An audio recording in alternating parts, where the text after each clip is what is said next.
some tiny part of her couldn't blame them. After this long in food service, Sam, too, had stopped considering generosity. Now it was all bare routine. Brew the coffee, dump the grounds, restock the sugar packets. Get through one more shift. Sam made $24 an hour riding across gray waters, selling plastic-sheathed cookies and bags of chips. $10 above minimum wage.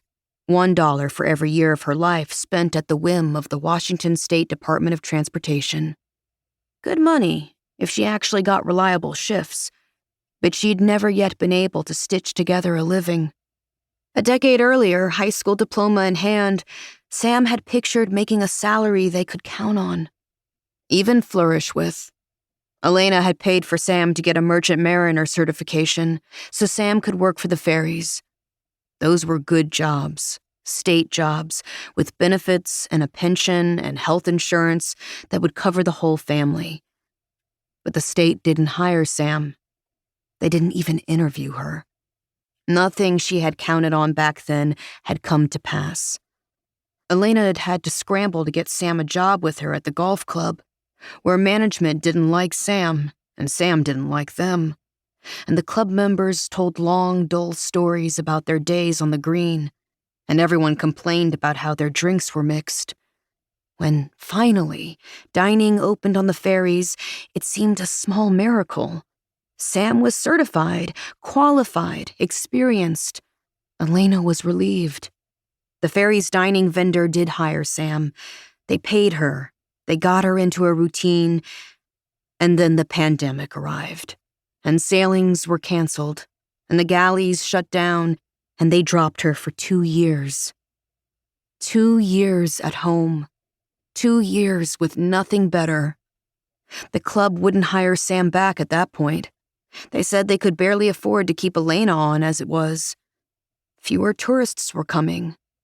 On the island, Sam only saw boutique coffee shops with narrowing hours, second homes that needed less cleaning, fancy restaurants that would never employ her anyway because she had bad people skills and fucked up teeth. After Sam ran through her unemployment, she started taking online surveys for cash, but those didn't deliver the big bucks either. A couple dollars for every hour tallied, maybe. She drove their mother to doctor's appointments, sat in parking lots to tap through market research questions on her phone, and took the meager payments that arrived. Their family had had to put so much on Elena's credit cards these past couple of years.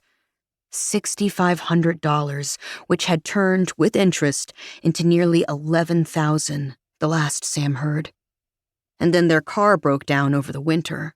The cost of their mother's medication went up. When, in April, the state announced they were reopening ferry dining, Elena put her head down on their kitchen table, and Sam said, "Are you crying?" Elena looked up, dry-eyed, worn out. "No," she said. Then, "But thank God." Sam didn't see any reason for gratitude. She'd been back in the galley for more than a month now, and things were as tight as they'd always been.